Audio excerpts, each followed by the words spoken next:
রাসূলুল্লাহ সাল্লাল্লাহু আলাইহি ওয়াসাল্লামের হাদিস, আল্লাহ নবী সাল্লাল্লাহু আলাইহি ওয়াসাল্লাম, আমার কথাটা শুনেন, নবীজির জামানায় মদিনায় যারা নবীজির হাতে কালেমা পড়তো অধিকাংশই ছিল ইমানদার সাহাবী। এর মধ্যে কিছু লোক ছিল এমন যারা মুনাফিক, যারা জবানে কালেমা পড়তো কিন্তু ভিতরটা ইমান ছিল না। নবীজি দেখে সন্দেহ করতেন, মাঝে মাঝে কিছু লোককে টার্গেট করতেন। তো হাদিসে আছে নবীজি মাঝে মাঝে ফজরের নামাজের পরে, কোন নামাজ বলেন না, কোন নামাজ? ফজরের নামাজের পরে আল্লাহ নবী সাল্লাল্লাহু আলাইহি সাল্লাম ঘুরে সাহাবীদের দিকে ফিরে বলতেন, জিজ্ঞেস করতেন, আফিল মসজিদে ফুলান ফুলান, জিজ্ঞেস করতেন মসজিদে অমুক আছে? অমুক আছে কি? ফুলান মানে অমুক। তো সাহাবায়ে কেরাম ডানে বামে তাকাইয়া বলতেন, না, নাই, ওই লোক তো নাই। কসম আল্লাহর নবী বলতেন, লোকটির মুনাফিক হওয়ার ব্যাপারে সন্দেহ করছিলাম, এখন নিশ্চিত হলাম। এখন কি হলাম? এই রাসূলুল্লাহ সাল্লাল্লাহু আলাইহি ওয়াসাল্লামের জামানায় মুনাফিক নিশ্চিত হতেন কি দেখে? ফজরের অনুপস্থিতি দেখে। কোন নামাজের অনুপস্থিতি বলেন না কেন? জি জি, জুমার নামাজ না, ফজরের নামাজ। জুমার নামাজের ভিত্তিতে মুমিন মুনাফিক নির্ধারিত হয় না।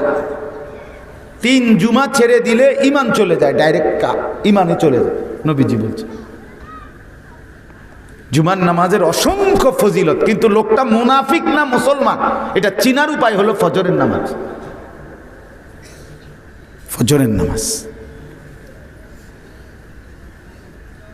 বন্ধু আমার, বাপ আমার, ছেলেদেরকেও বলি, ভাইয়া মনে করো বাপে বলল না, মায়ে বলল না, তারপরেও নিজেকে নষ্ট করা যাবে না, এটা জরুরি।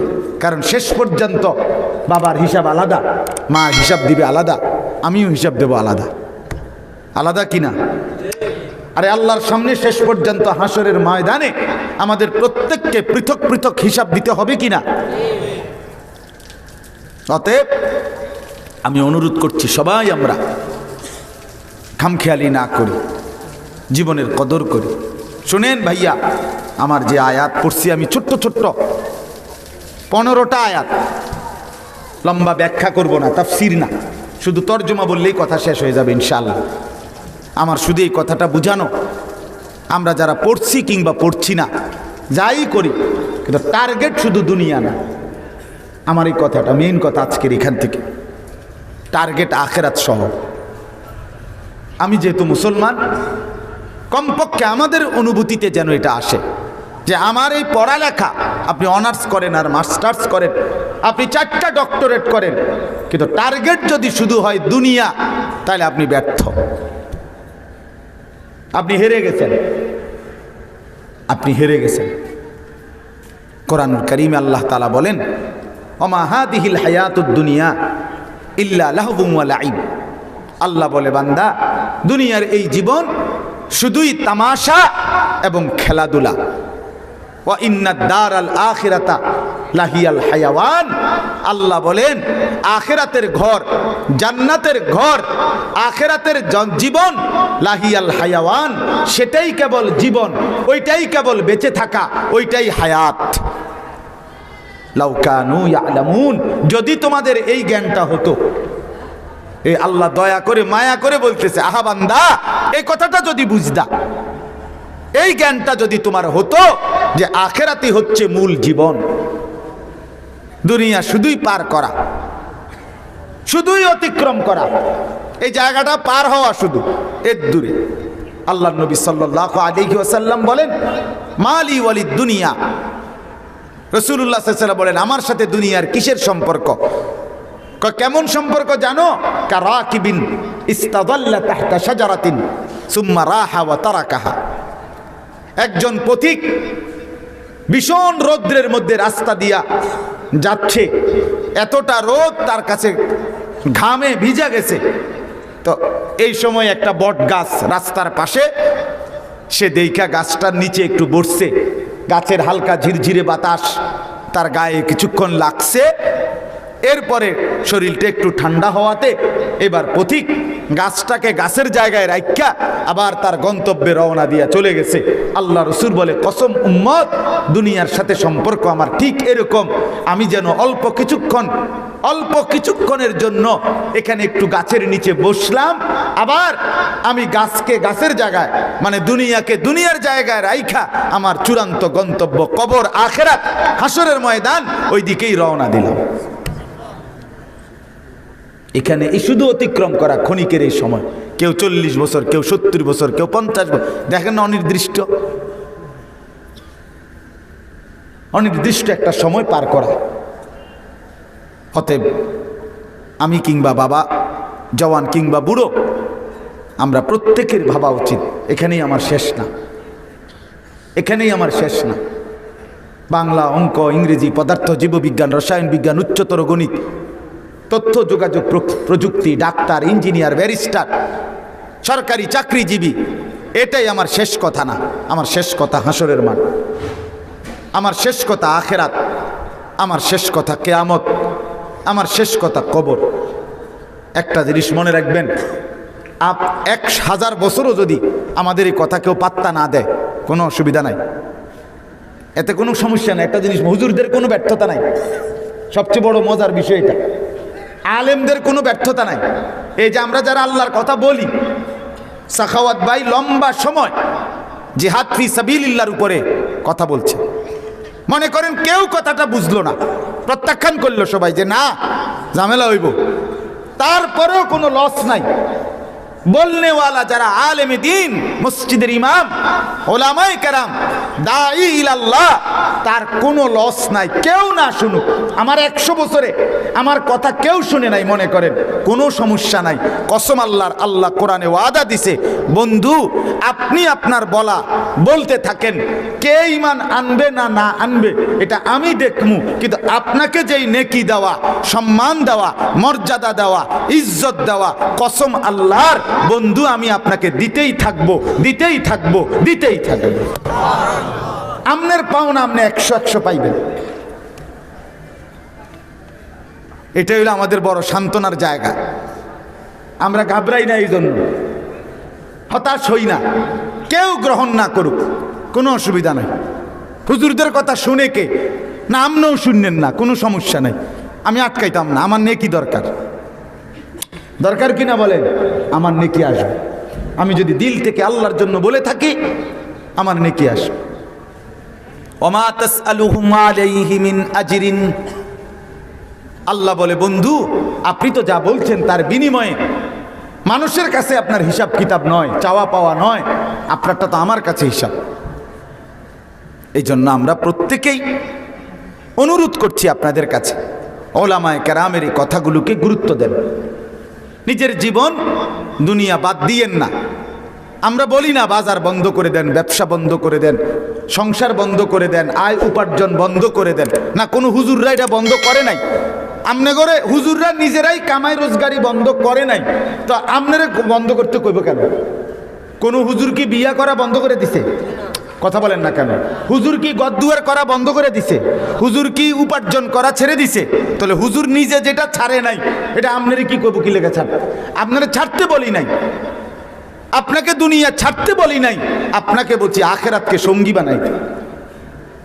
আপনি কি ব্যবসা করেন যে ব্যবসা আপনার 1 ওয়াক্ত নামাজ পড়তে দেয় না? এই ছেলে তুমি কি পড়ো মিয়া? তোমার পড়া তোমারে 1 ওয়াক্ত নামাজের কথা মনে করায় না, তুমি কি ঘোড়ার ডিম পড়ো বেটা তুমি? আমার 6 বছরের বাচ্চা নুরানি মাদ্রাসায় আমাদের, তাদের প্রত্যেক দিন এই ছোট্ট বাচ্চা, সে তো 5 ওয়াক্ত নামাজ পড়ে জামাতের সাথে। 5 ওয়াক্ত নামাজ পড়ে। তাহলে যে পড়া আল্লাহ ভুলায় দেয় সেটা কোনো পড়া না, যে ব্যবসা আল্লাহ ভুলায় দেয় সেটা কোনো ব্যবসা না, যেই চাকরি আখিরাত ভুলায় দেয় সেটা কোনো চাকরি না, যেই উপার্জন আখিরাত ভুলায় দেয় সেটা কোনো উপার্জন না, সেটা হারাম, সেটা নাজায়েজ, সেটা জাহান্নাম ছাড়া আর কিচ্ছু না।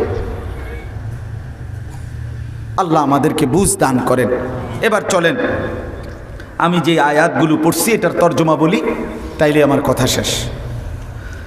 কোরআনুল কারীমের 29 নম্বর পারা 75 নম্বর সূরা।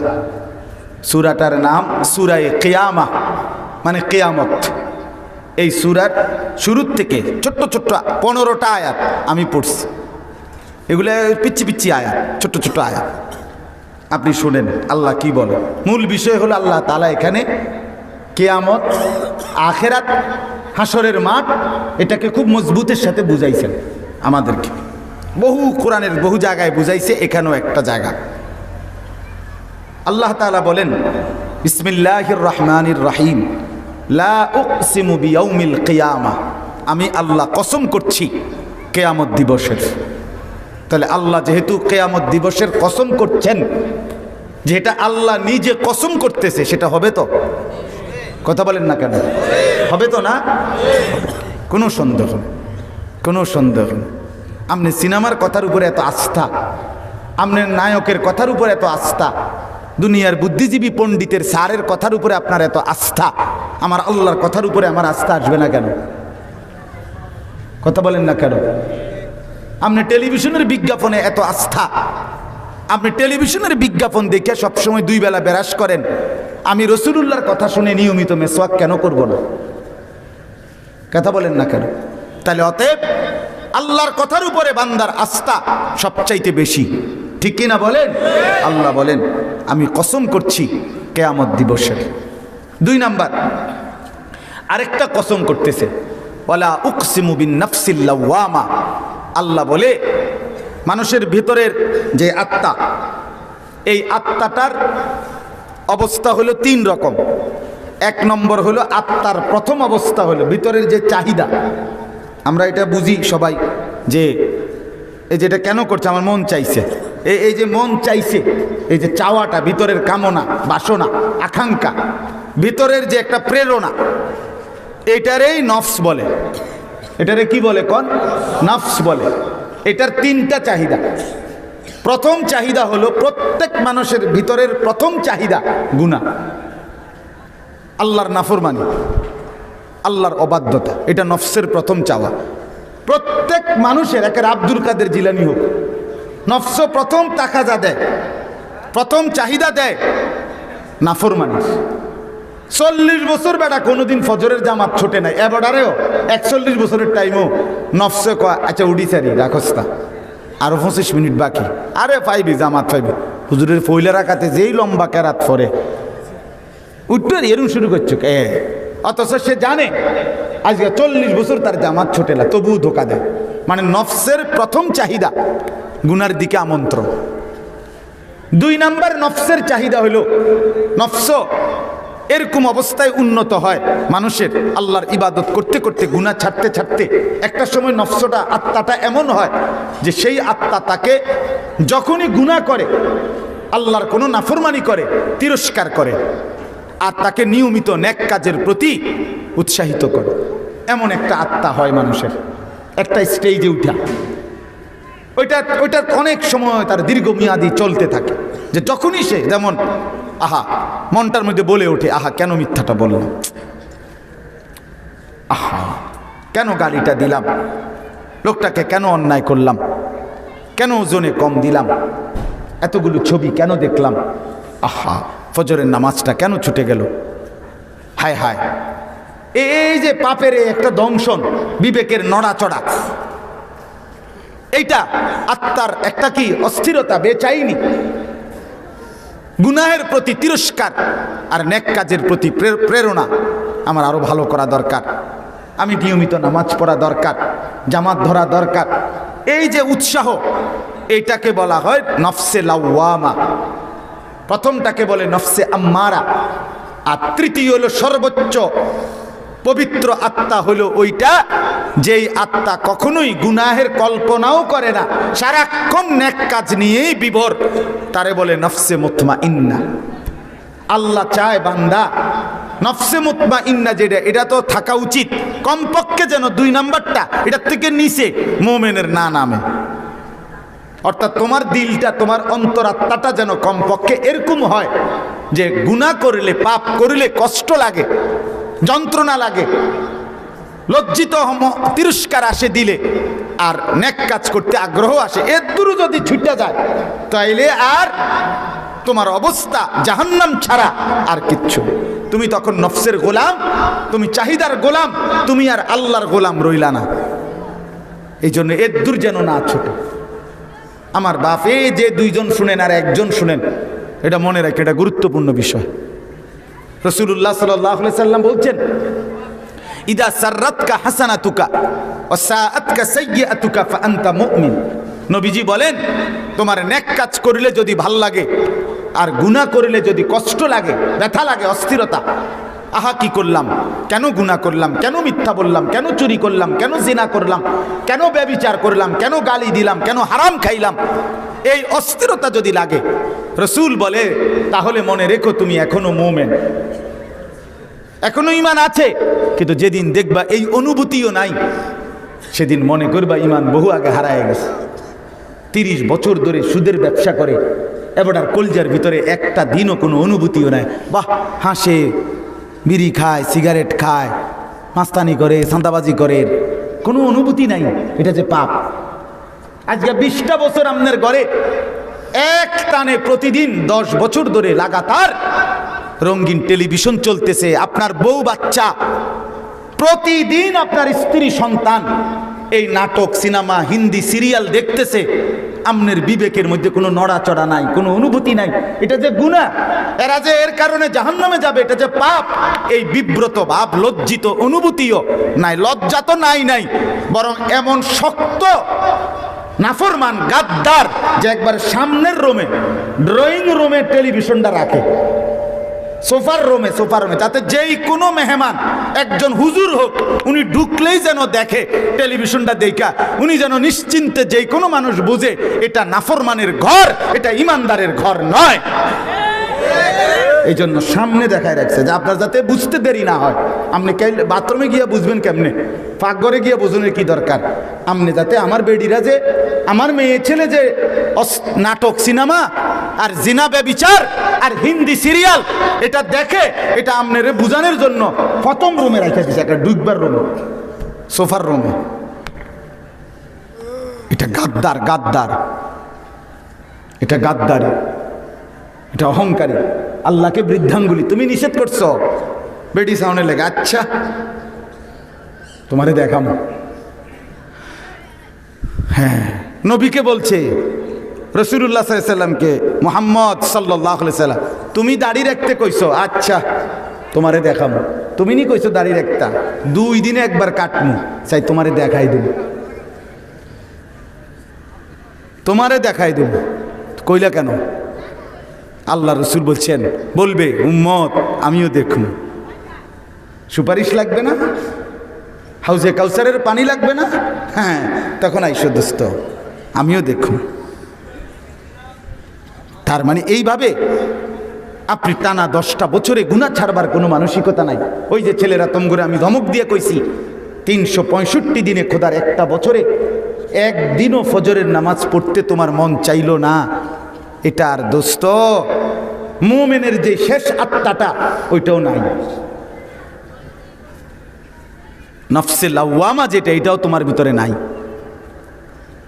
যে মহিলা বেপর্দা, যে মেয়েটা বেপর্দা, 10 বছর ধরে, 5 বছর ধরে প্রতিদিন বেপর্দা বেডি, প্রতিদিন মেয়েটা বেপর্দা, মনে রাখতে হবে তার বিবেকের যে দংশন, বিবেকের যে অনুভূতি, এটা নাই, এটা নাই, হারায় গেছে বহু আগে।